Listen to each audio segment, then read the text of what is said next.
Retorno e me abrigo em Buda, retorno e me abrigo no Dharma, retorno e me abrigo na Sangha.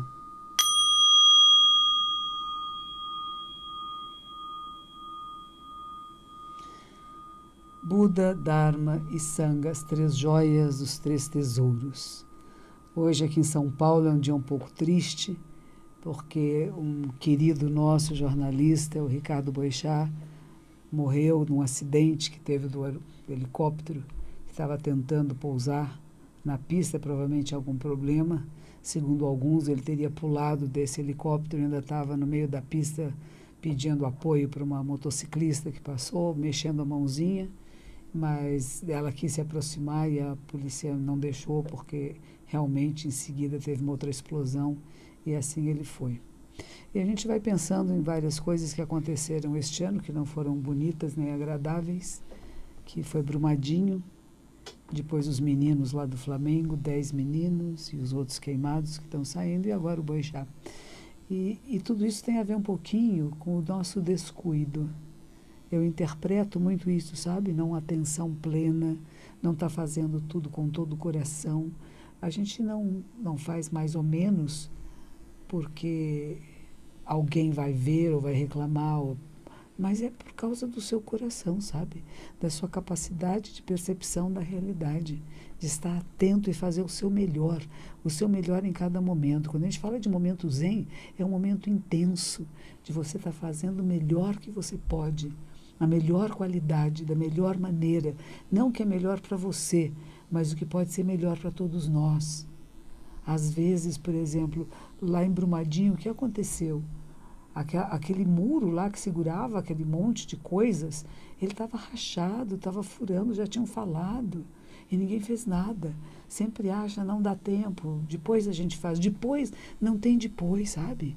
Percebe que não tem depois?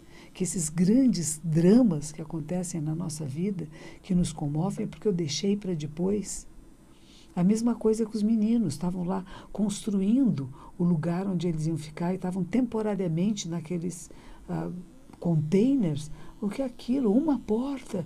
Me lembrou muito a história do Sutra de Flor de Lótus, da Lei Maravilhosa, de que os filhos estão dentro de uma casa pegando fogo e o que o pai diz para ele, vem para fora, vai pegar fogo, vocês vão morrer. Mas eles estão tão entretidos na brincadeira que não percebem. E isso é a história um pouquinho da nossa vida, que às vezes a gente está tão entretido fazendo bobagem, fazendo coisas insuficientes de qualquer jeito, que você não percebe que tem uma única saída e que se você sair por lá, você consegue se libertar, mas a gente está dormindo. Percebe? Tem tudo a ver com um pouco disso, né? Qual é essa saída, esse portal em que você vive com plenitude? E a mesma coisa agora com ele. Eu não sei como é que estava a condição dessa aeronave, dessa coisinha, como é que chama aquilo? Helicóptero, aqui está estou aqui com a Otávio Leal me ajudando, né? O helicóptero, quer dizer, alguma coisa estava errada, porque se ele tivesse ótimo, perfeito, não ia fazer um pouso forçado numa pista, né? Numa estrada. Então, eu acho que tudo tem a ver conosco. Quando a gente fala de momento zen, de você estar presente onde você está, é que você está fazendo o seu melhor. Não é só se livrar de dores, de sofrimento, de insatisfações. Isso é um dos aspectos que, de novo, sou eu em primeiro lugar. Será que eu sou bem, eu estou feliz, eu estou infeliz? Como é que eu saio da minha infelicidade? Não é só isso a vida. Como é que, seja lá a condição emocional sob a qual eu esteja, eu estou sendo adequado e fazendo o meu melhor para o bem de todos os seres? Então, eu queria deixar aqui a minha tristeza. Ele tinha 66 anos de idade, parece que tinha 6 filhos. E, mais do que isso, para mim, ele era alguém que eu só vi na televisão, no rádio, e que era muito inspirador de nos fazer refletir sobre o que está acontecendo. Mais do que apenas seguir o seu ponto de vista, a sua maneira de ver a realidade, era alguém que nos fazia questionar sobre o que está acontecendo no mundo, na realidade, neste momento, e talvez dar um outro olhar para o que é. E eu pensei muito hoje, até fiz um pequeno comentário no meu Facebook, dizendo como é que fica a Band agora, quem é que pode assumir esse lugar. Não será ele, e ninguém como ele, mas ficou um espaço vazio. Sempre quando alguém morre, é como a gente tem a trama, como se a vida fosse uma teia, uma rede de pescar, e que de repente um desses fios se rompe e fica um buraco. Agora nós temos que refazer essa tessitura. Eu sei que no primeiro momento a gente só sente tristeza, saudades, mas nesse mesmo momento acontece alguma coisa na empresa jornalística que alguém vai ter que tomar esse lugar, alguém vai ter que assumir esse posto. E eu espero que a gente possa ter uns seres humanos também muito capazes e que possam transcender essa tristeza, essa lacuna desse momento e encontrar quem possa dar continuidade ao seu trabalho. Porque eu acho que a minha vida, por exemplo, é assim. Eu só espero que quando eu morrer, os meus discípulos e outras pessoas, e até você que está me ouvindo, possam dar continuidade a essa maneira de pensar e de ser no mundo, que é a tradição da Soto Zen. Eu acho que cada um de nós precisa deixar um legado. E esse legado que tenha continuidade e que seja melhor, muito melhor do que eu, muito melhor do que aqueles que vieram antes de mim. Que a gente possa, a cada geração, superar um pouco a geração anterior e dar continuidade àquilo que é benéfico. Porque eu só me tornei zen budista porque eu achei que era muito bom. De tudo que eu tinha visto, encontrado na minha vida até os 36 anos de idade, nada me sentiu tão digno, tão honrado, tão próprio como tomar os votos monásticos. E aqui estou até hoje. Hoje com a alegria de ter Otávio Leal conosco. Oi, Otávio. Oi, monja. Eu queria fazer, eu sei que tem algumas perguntas, só fazer dois compartilhamentos, até aproveitando que nós conversamos lá fora. Eu li esses dias a biografia de São Francisco, que foi um jornalista que fez bem sucinta, e eu estava lendo a história de Buda. Sim. São Francisco, que é considerado pela revista Time a pessoa mais influente nos últimos 1000 anos, com rios, escolas, nomes, papas, Sim. pensamentos. E São Francisco fala aquilo que a senhora está dizendo, né? Quer dizer, Senhor, fazei de mim um instrumento de vossa paz, que eu possa, onde houver ódio, que eu traga o perdão, onde eu traga amizade. Ele fala disso que a senhora disse, né? De deixarmos algo. Agora, monja, a senhora tem algum medo? Essa pergunta que eu, com esses episódios que têm acontecido, a senhora teme a morte ou teme algo? A gente fala que o maior presente é o não medo. Que e que Kannon Bodhisattva, que é o símbolo da compaixão ilimitada, seria exatamente esse ser que oferece não medo. E que quando o seu coração se torna o coração de compaixão, não há nada a temer nesse mundo, porque tudo é a manifestação do que é assim como é. Mas que você sem você ter raiva, rancor, vingança e medo, você resolve as situações de forma melhor. A pessoa que tem muito medo atrai aquilo que não é benéfico. É engraçado que eu tenho os cachorros no templo, eles são cachorros até porte médio, não são muito grandes, e latem um pouco, e às vezes atacam pessoas que estão com medo. Eles só atacam pessoas. Esse domingo foi interessante, tinha um jovem que chegou ao templo. Ele chegou muito alegrinho, ele veio de bicicleta e os cachorros não se importaram muito com ele. E aí ele se lembrou que ele esqueceu de trazer umas calças longas. A gente pede que durante a meditação venham com calças longas, pretas. E ele esqueceu a calça em casa e saiu correndo de bicicleta para buscar. E quando ele voltou, ele estava muito nervoso com o fato de ter se atrasado, já tinha começado uma prece, ele estava perdendo a prece. Os cachorros enlouqueceram atrás dele. A energia vital dele se transformou naquele instante em que ele chegou bem, feliz, satisfeito, não percebeu que tinha esquecido uma coisa. Quando ele percebeu que esqueceu, foi e voltou, ele voltou agitado. E esta agitação fez com que houvesse uma resposta dos animaizinhos. Eu digo, não é só dos animais, é da vida em si. Então, o nosso medo acaba provocando coisas que não são benéficas. Então, como é que você pode trabalhar o seu coração, a sua mente, para o não medo? Estou aqui para o que der e vier. E o que vier, como é que eu lido com isto? Que, de novo, você falou de Francisco. O Papa Francisco, quando esteve no Brasil, alguns anos atrás, que foi visitar uma favela e perguntaram a ele se ele tinha medo. Esse medo do quê? Não, mas o senhor pode ser ferido em qualquer lugar. O senhor pode morrer em qualquer momento. Verdade. Quando a gente se lembra disto, não precisa temer a coisa alguma, mas viver com atenção é diferente. É diferente isso de dizer, não tenho medo de nada, eu faço qualquer coisa. Não, isso não é a verdade. Nós temos que ser cuidadosos para não nos machucarmos, não machucar os outros, não nos ferirmos, nem ferir ninguém. Então, esse é outro aspecto, né? Tenho medo de não ser uma pessoa adequada, de não dar ensinamentos adequados, de poder ferir outros seres humanos, de abusar da vida de qualquer maneira. Mas isso é não ser cuidadosa. Eu acho que isso é mais importante. Diga, Nilo está ali querendo dizer alguma coisa. Não estou querendo, estava bem bom ouvindo. Boa noite a todos. Hiroshi, só compartilhar aqui que estamos sendo acompanhados com gratidão, abraços e beijos. São Bento do Sul, Santa Catarina, está o Rony, a Elisa em Porto Alegre, a Renata em Jundiaí, a Rose, dessa vez manda um beijo desde Belo Horizonte. A Sânia está em Quirinópolis, Goiás. A Daniela no Maranhão, é carioca, está no Maranhão. Elismar de Brasília. Lígia está conosco de novo na Ilha da Madeira. E lembrando o pessoal que está no exterior, né, que o horário de verão vai terminar, eu acho que domingo, né? Na próxima segunda-feira. Isso, então voltaremos 1 hora no relógio. Porque faz diferença o fuso horário para eles, né?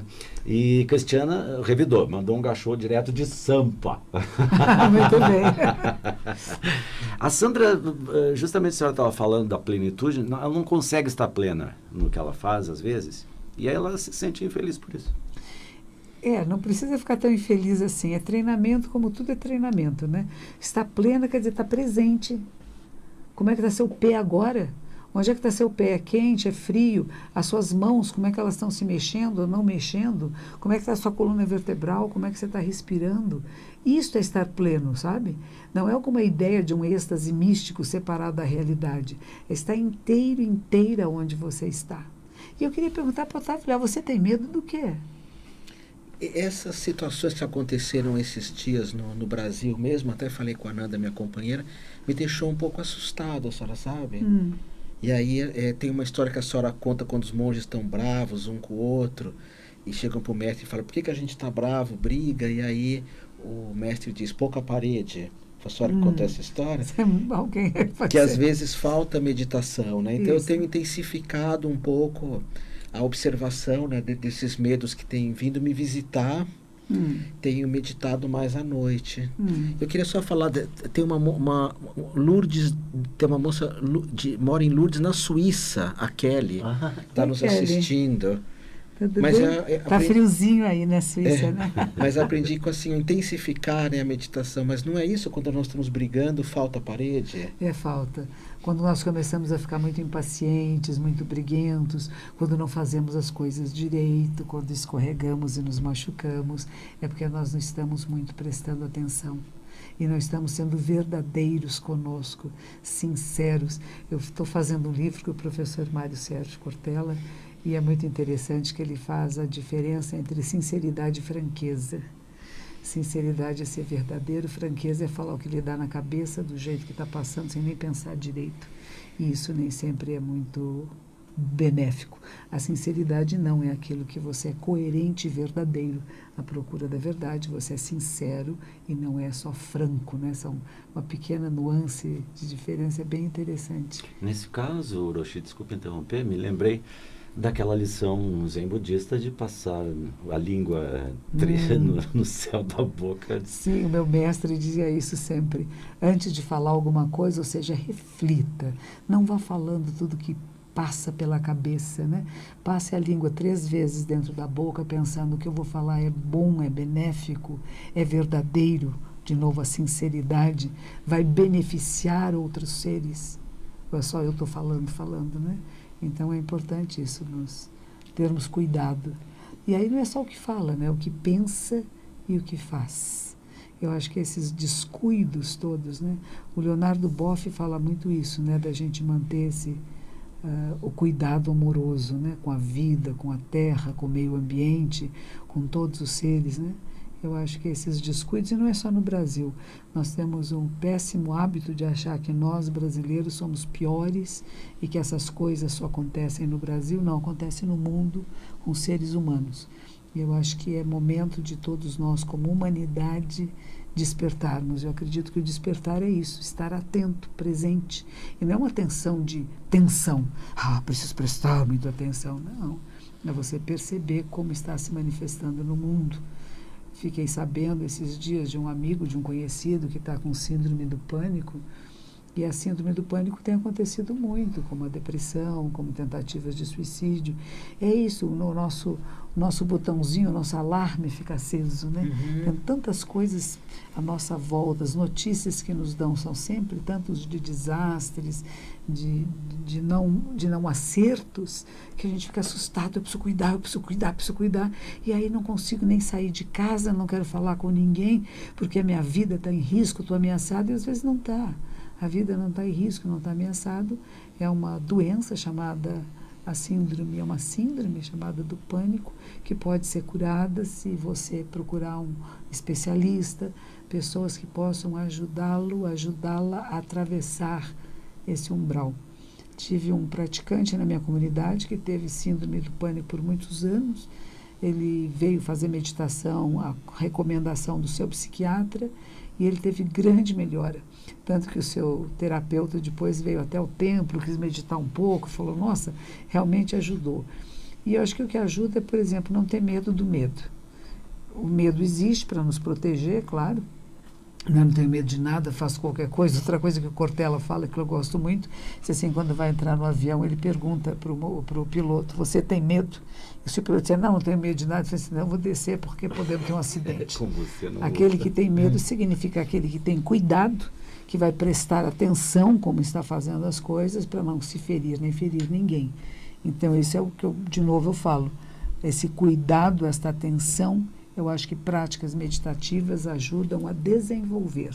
Elas não são a única solução, mas ajudam a você estar mais presente. Voltando ao que você me perguntou, faltou parede. E isso só para responde também uma moça que está falando que o filho de 7 anos tem também essa síndrome do pânico. Então a resposta está aqui agora. Procurar tratamento para o menino. É natural que tenha. Vamos ver o que está acontecendo na escola. O que está acontecendo com ele, com as pessoas que o cercam? Porque a síndrome do pânico tem a ver também com o que está acontecendo conosco no dia a dia, né? Crianças na escola que são machucadas, que são maltratadas pelos outros, começam a não querer mais para a escola, começam a querer ficar só em casa, ficar sozinho, estou com medo. Que medo estão colocando nele também, né? Então, acho que com criança também precisa se tomar muito cuidado de ter uma boa conversa, um bom terapeuta, que possa não só remédios, mas também da gente conversar e mostrar que o medo é importante, mas que às vezes não é necessário o tempo todo do alarme ficar ligado. É como se você estivesse na casa essas que tem alarme contra bandidos, tudo o alarme ficou ligado, o bandido foi embora, não tem bandido nenhum, foi um gatinho que passou, e o alarme, bem, você dentro de um cantinho com medo, não. Se o alarme tocou, você vai ver o que é, se não é nada, você desliga o alarme. E esse desligar o alarme é que ainda precisa de um pouco de treinamento para as pessoas que entram no pânico. Diga lá, Nilo. Temos mais beijos e abraços de Goiás, com a Ene mandou. Maria Ivone está em Americana, São Paulo. Marilene está em Estaca, no Rio Grande do Sul. A Anne está em Vitória, no Espírito Santo. Ivete está em Guaporé, também lá no Rio Grande do Sul. A Ângela já deve estar antecipando um carnavalzinho, está em Olinda, em Pernambuco.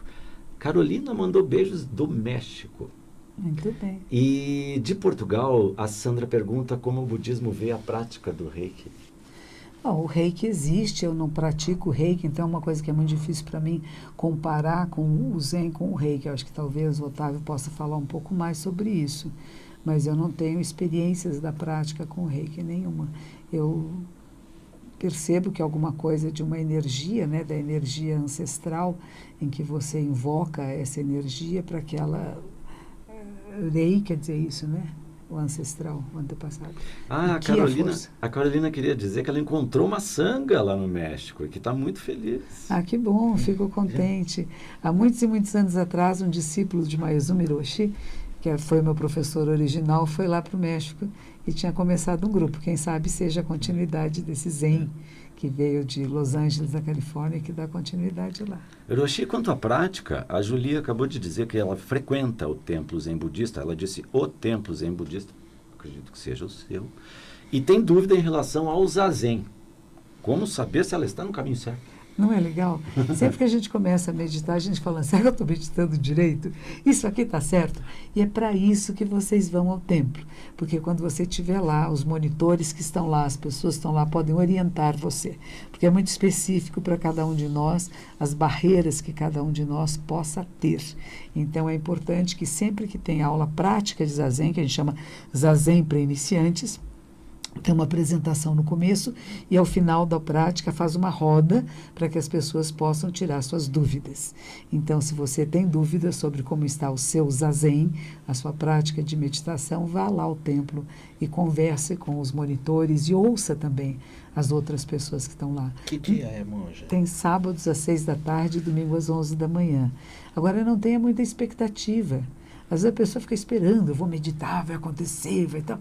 E é talvez menos, assim, menos psicodélico, como você possa imaginar.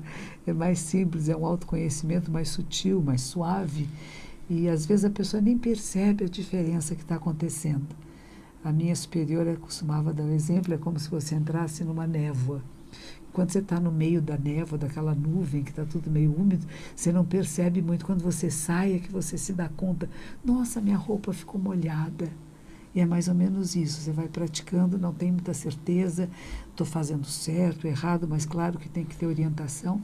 E de repente as pessoas à sua volta começam a dizer, nossa, você está diferente, está mais calmo, está mais observadora da realidade.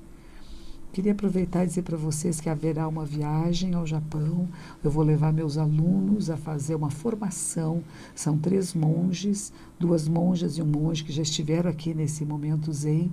Eles estão se formando, é a formação final, tem que ir os mosteiros sede no Japão. Como eu vou levar os 3, e eu pedi para a Raido, é uma agência de viagens que escreve RAIDHO. Eles estão organizando e eles querem convidar outras pessoas a participar.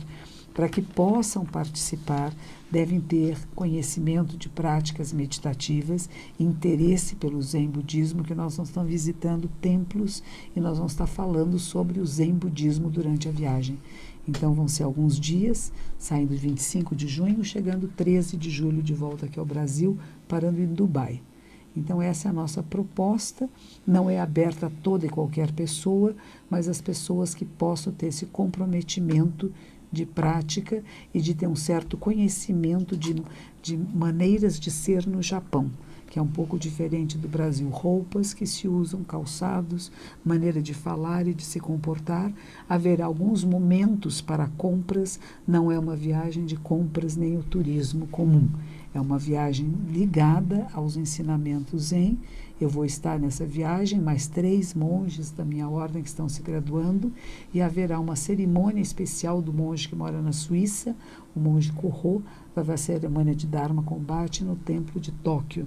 E no Templo de Tóquio, no dia 8 de julho, a cerimônia de Obon. É um grande memorial anual que se faz, que quem estiver junto conosco vai participar. Então, prestem atenção, se houver interesse, procurem a Raido, RAIDHO. Não adianta falar comigo, nem ligar para a rádio, nem falar com o Otávio Leal, muito querido, que está do lado, porque quem está organizando isso é essa agência de viagens, tá bem? E, Otávio, o que mais você tem a nos dizer Não, hoje? monja, como já estamos no fim, eu queria só se a senhora pudesse falar aquela frase de novo, que acho que com esse falecimento desse jornalista, tudo que eu achei tão bonito. O medo, vencer o medo é o maior presente. A maior presente que você pode dar a alguém é o não medo.